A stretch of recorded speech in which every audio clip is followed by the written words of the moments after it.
नमस्कार। आज मेरे पॉडकास्ट में मेरे लिए बड़ा सौभाग्य का विषय है कि हमारे साथ आज विजय नड्डा जी हैं, जो संगठन मंत्री उत्तर क्षेत्र विद्या भारती से बिलॉन्ग करते हैं। और विद्या भारती के बारे में किसी प्रकार का कोई परिचय देना, ये मेरे लिए एक बहुत छोटा वो रहेगा। और मैं चाहता हूँ कि आज का जो हमारा विषय है नड्डा जी, वो जी, बेसिकली जो नाइपर मोहाली में 31 अक्टूबर से लेके नवंबर 2 तक हम पांचवा शिक्षा महाकुंभ करने जा रहे हैं, जो कि डिपार्टमेंट ऑफ होलिस्टिक एजुकेशन, जो कि वीबीआईटीआर के तहत आता है, वो इसको करने जा रही है। और जैसा मुझे बताया गया है कि शायद इस बार का जो टाइटल है, वो लिखा गया कि empowering global health through pharma innovation and education. This is how they want to define the title of this year's NIPER Mohali शिक्षा महाकुंभ। ये मेरे ख्याल से पांचवा पाँच एपिसोड है। जी, तो इस करने के लिए इसका मूल उद्देश्य और इसकी प्रेरणा क्या है, विजय जी, हम ये जानना चाह रहे जी। सबसे पहले आपके माध्यम से जो दर्शक जुड़े हैं या जो इस को देखेंगे, सबको नमस्कार। सौरभ जी, हम सब जानते हैं कि शिक्षा एक किसी भी राष्ट्र और समाज के निर्माण का एक प्रभावी माध्यम माना जाता है। और किसी भी राष्ट्र को हम कैसा खड़ा करना चाहते हैं, वो उस की शिक्षा से ध्यान में आ जाता है। तो विद्या भारती शिक्षा के क्षेत्र में काम करती है।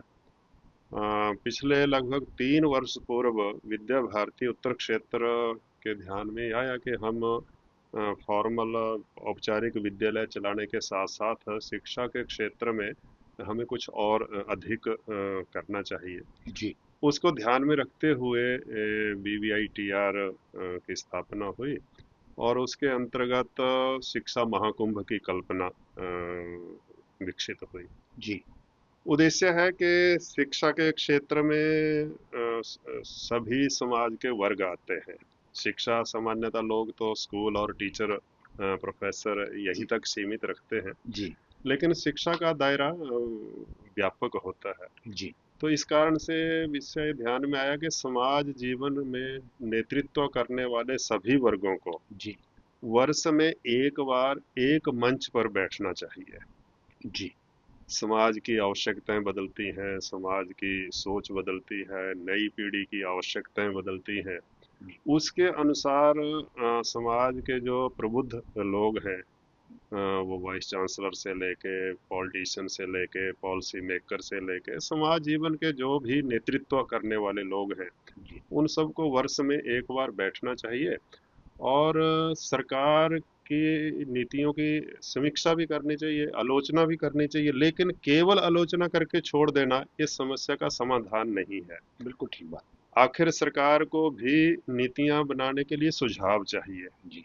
और सुझाव भी अगर मैदान ग्राउंड में लास्ट पर्सन देता है तो जी। वो ज़्यादा रेलिवेंट होते हैं। ठीक बात, तो बिल्कुल। इसलिए इस शिक्षा महाकुंभ का यही उद्देश्य है जी। कि समाज जीवन का नेतृत्व करने वाले छात्र से लेके प्रोफेसर तक, जी। पॉलिटिशियन से लेके और इंडस्ट्रियलिस्ट तक, सभी लोग एक मंच पर आए, जी।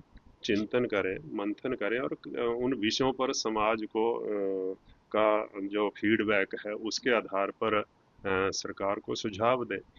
तो इसके पीछे शिक्षा महाकुंभ की यह कल्पना है। बिल्कुल, बहुत बढ़िया। अ, विजय जी, हम ये और जानना चाहते हैं, क्योंकि हम जब समग्र शिक्षा की बात करते हैं, जी, और क्योंकि इसका उद्देश्य या हमारा जो फाउंडेशन है महाकुंभ, उसके पीछे भी इसका एक मेरे ख्याल से सोच ये रही होगी जब आपने इस बात की कल्पना की या आपकी टीम ने कल्पना की। तो आप कैसे देखते हैं कि समग्र शिक्षा आज इंडियन नॉलेज सिस्टम के साथ उसका किस तरीके से समन्वय हो रहा है, या उसकी सिंक्रोनाइजेशन किस तरीके से? बहुत अच्छा है, क्योंकि हम सब जानते हैं कि आज तक शिक्षा को सामान्यतः भारतीय परंपराओं, संस्कृति, संस्कारों और विरासत से काटकर देने का प्रयास किया। जी। उसका परिणाम ये हुआ कि हमारा नौजवान अपने विषय में तो वो माहिर हो गया। उसने मैथ पढ़ा, साइंस पढ़ी तो चंद्रयान को सफल कर लिया। उसने मेडिकल साइंस पढ़ी तो विश्व के अच्छे डॉक्टर के रूप में वो खड़ा हो गया। जी। लेकिन उसको भारतीय संस्कृति, भारतीय इतिहास और भारतीय विरासत पर गर्व और गौरव करना, जी। वो थोड़ा सा हम चूक गए। हमारा नौजवान नहीं चूका, जी। क्योंकि नौजवान को तो साइंस पढ़ाई तो साइंस में वो आगे निकल गया। ठीक। तो इसलिए मैं बधाई देना चाहूँगा केंद्र भारत की सरकार को कि उन्होंने 5 वर्ष के एक व्यापक समाज मंथन के द्वारा ये जो नई शिक्षा नीति, राष्ट्रीय शिक्षा नीति 2020, तो इसमें जो आपने विषय उठाया जी। कि इंडियन नॉलेज सिस्टम, जी। सौभाग्य से हम उस देश के नागरिक हैं जहां हमारे पूर्वजों ने, जहां अभी विज्ञान पहुंचने के लिए संघर्ष कर रहा है, जी। वहां हमारा अध्यात्म, वहां हमारे संत, हमारे पूर्वज पहले ही पहुंच चुके थे। तो इसलिए इंडियन नॉलेज सिस्टम से इस वर्तमान शिक्षा को जोड़ना, हम्म। ये आज की बहुत बड़ी आवश्यकता है। जी। और शिक्षा नीति में इस बात का आग्रह किया भी है। तो अगर ये हम जोड़ने में सफल हो जाएंगे तो हम अच्छे डॉक्टर, अच्छे वैज्ञानिक, अच्छे लोग तो देंगे ही, जी। लेकिन भारत और भारतीयता पर गर्व करने वाली नई पीढ़ी भी इससे निर्माण होगी। जी, बिल्कुल ठीक बात, आपने ये बात बहुत अच्छी कही। अ, विजय जी, अब मैं आपको, क्योंकि आप मूल रूप से विद्या भारती से जुड़े हुए हैं, जी। तो मैं, क्योंकि विद्या भारती हमेशा से संस्कार, भारतीय मूल्य और चरित्र निर्माण, इन चीज़ों पे जोर देती आई है और उसका एक ये बेसिक फंडामेंटल रहा है। तो तकनीकी युग में इन मूल्यों का आधुनिक शिक्षा में किस प्रकार समन्वय किया जा रहा है, या इसके लिए क्या मॉडल देख पा रहे हैं या आप कर रहे हैं, इसके बारे में अगर आप दर्शकों को थोड़ा बताएं। हाँ, बिल्कुल ठीक है। तकनीकी शिक्षा में अगर संस्कार जुड़ते हैं तभी वो पूर्ण बन पाएगी। जी। जी। सबसे पहले तो हम सबको इस बात को समझने की आवश्यकता रहेगी जी। कि तकनीक अपने आप में एक ज्ञान की एक शाखा है। जी। और तकनीक के आज की आवश्यकता भी है तकनीक, लेकिन जी। तकनीक के साथ अगर संस्कार, विद्या ददाति विनयम, हमारी संस्कृत में कहावत है कि जी।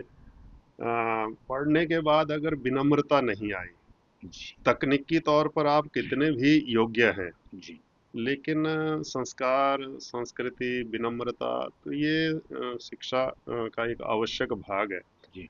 तो इसलिए इसको वर्तमान शिक्षा से तकनीक को पढ़ाते पढ़ाते जी।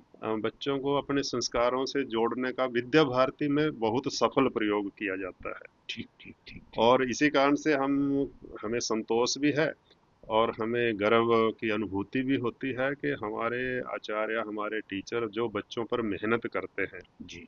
तो हमारे बच्चे योग्य नागरिक, सफल उद्योगपति से लेके वैज्ञानिक से लेके प्रोफेसर तक तो बनते ही हैं, लेकिन उससे भी बड़ी बात है कि वो अपने संस्कारों से जुड़े रहते हैं।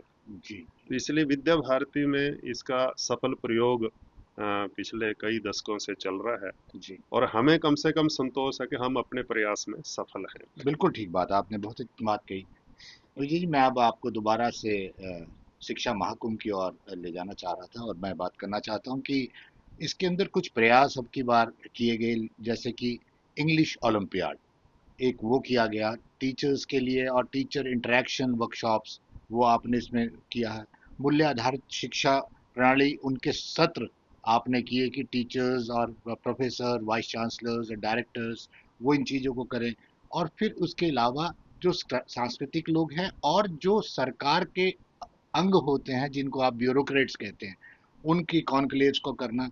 तो इसमें विद्यार्थियों, क्योंकि विद्यार्थी इसके अंदर मेजर स्टेक होल्डर्स हैं, जी। तो आप क्या देख पाते हैं कि विद्यार्थी इसके अंदर किस तरीके से इन्वॉल्व होंगे, और इस शिक्षा महाकुंभ में उनका स्थान कहाँ पे रहने वाला बहुत अच्छा आपने प्रश्न किया है। हम सब देखते हैं कि विद्यार्थी को वाइस चांसलर से मिलने में 20-22 वर्ष लग जाते हैं, है? जी। क्योंकि जब वो यूनिवर्सिटी पहुंचता है तो उसको भाई, और वो भी शायद देख ही पाता है, जी, बिल्कुल ठीक बात। लेकिन उनके साथ बैठना, चर्चा करना, अपने मन की जिज्ञासा जी। का समाधान करना, तो ये सामान्यतः विद्यार्थी के लिए और संभव नहीं हो पाता है।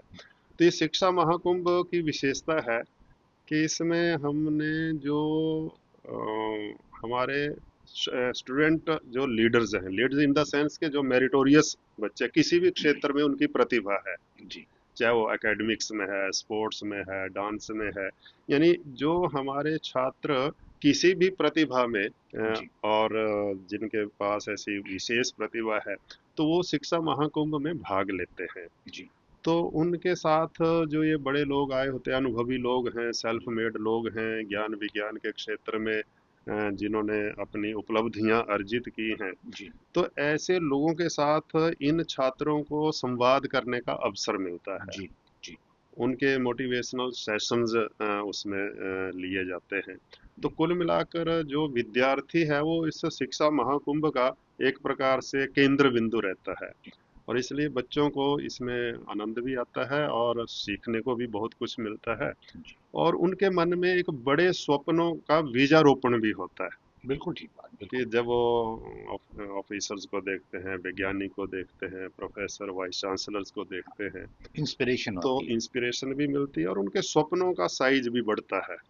तो इस कारण से विद्यार्थी इसमें सबसे ज्यादा केंद्र में रहते हैं। बिल्कुल।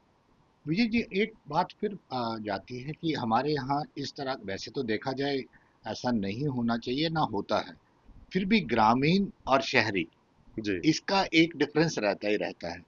तो किसी तरीके से इस शिक्षा के क्षेत्र में उन सभी की समग्र भागीदारी हो, उसके लिए शिक्षा महाकुंभ में कोई प्रयास अगर आप करते हैं या चलता, क्योंकि इसका ये 5वां संस्करण है, 4 आप करवा चुके हैं, जी। तो इसको आप किस तरीके से देखते हैं? हाँ, बिल्कुल ठीक है। भारत ग्राम प्रधान देश है, और इसलिए ग्राम का जो हमारा छात्र है जी उसकी सहभागिता, पार्टिसिपेशन के बिना तो देश में कोई भी कार्यक्रम सफल नहीं हो सकता है। जी तो इसलिए हम जो छात्र बुलाते हैं वो मेरिटोरियस, मतलब वो शहरी ग्रामीण ऐसा उसमें भेद ना करके, जी प्रतिभा तो गांव के सामान्य विद्यालय के छात्र में भी हो सकती है। बिल्कुल। तो इसलिए हमने प्रतिभावान छात्र वो शहर का भी आता है और गांव का भी आता है, तो इसलिए ग्रामीण जो छात्र हैं उनको भी एक्सपोजर मिले।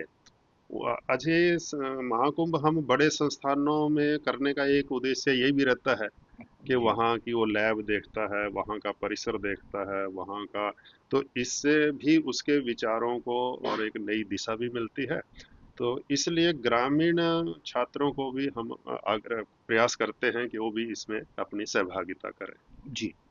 अ, विजय जी, पिछले शिक्षा महाकुंभों में से जुड़े कुछ यादगार अनुभव जी। अगर आप साझा करें तो हमें बहुत अच्छा लगेगा। हाँ हाँ, बिल्कुल ठीक है। ऐसा है कि ये पहला महाकुंभ हमारा एनआईटी जालंधर में हुआ था, जी। तो वो अपने आप में अद्भुत था। अच्छा। आप सौरभ जी हैरान होंगे कि सामान्यतः आज ऐसी कल्पना रहती है कि ऐसे कार्यक्रमों में बहुत कम रुचि लोगों की दिखाई देती है, जी और जब आप किसी को बाय आदेश के द्वारा बुलाएं फिर तो आते हैं, लेकिन ऐसे कार्यक्रम में जब आप ने उनके लिए ऑप्शनल रखा हो, और जी ऐसे में भी कॉलेज के छात्र, बस स्कूलों के और हमारे स्कूलों के अलावा जो दूसरे स्कूल हैं जी जी उनके छात्र भी अपने प्रिंसिपल, टीचर, बच्चे अपनी बसें करके, तो वो अपने आप में एक अद्भुत उसका अनुभव था। और छात्रों को के जो वहाँ संवाद कार्यक्रम रहे, प्रदर्शनियां रही, तो वो अपने आप में एक अद्भुत था। और किसी एक कार्यक्रम में ये भी एक संयोग था कि वाइस चांसलर, तो 25-30 यूनिवर्सिटीज के वाइस चांसलरों का भाग लेना ये भी अपने आप में एक बात है, जी लेकिन दो महामहिम राज्यपाल जी और तीसरे केंद्र के केंद्रीय मंत्री, जी पंजाब के महामहिम उस समय के जो हमारे पुरोहित जी, श्री बनवारी लाल पुरोहित जी थे, जी हरियाणा के हमारे महामहिम गवर्नर थे, और अनुराग ठाकुर जी केंद्र में मंत्री थे। तो एनआईटी के लिए भी अपने आप में एक स्मरणीय वो इवेंट हो गया जी कि किसी एक इवेंट में इस स्तर के जिसमें पॉलिटिशियन से लेके और शिक्षाविद से लेके और लगभग 5,000 लोगों का फुटफॉल बहुत बड़ी बात है। 3 दिन बहुत में, जी, और विभिन्न प्रकार के कार्यक्रम। जी, तो ये अपने आप में स्मरणीय था। फिर इसी प्रकार से बाकी तो ठीक है, कार्यक्रम चलते रहते हैं, जी, लेकिन पिछले दिनों हमने एनआईटी श्रीनगर में शिक्षा महाकुंभ का आयोजन किया। वाह! वो भी अपने आप में एक अद्भुत था। जी, केंद्रीय मंत्री श्री जितेंद्र सिंह जी उसमें थे, जम्मू कश्मीर के राज्यपाल उसमें थे, जी, और उससे बड़ी बात कि घाटी के सभी जिलों से जी, जो लीडिंग स्कूल्स थे, उनके जो मेरिटोरियस बच्चे थे, जी, तो उनका कार्यक्रम में भाग लेना, जी, और उनमें से बहुत लोगों का, बच्चों का, जैसे वो खुली हवा में सांस लेते हैं, जी, तो उनमें से बहुत टीचर्स का ये अनुभव था कि आतंकवाद के बाद, हाँ, यानी पहली बार शिक्षा के ऊपर इस प्रकार का चिंतन मंथन। जी, तो कश्मीर का वो जो कार्यक्रम था, हमारा जी, श्रीनगर का, जी। वो भी अपने आप में एक स्मरणीय कार्यक्रम जी, था।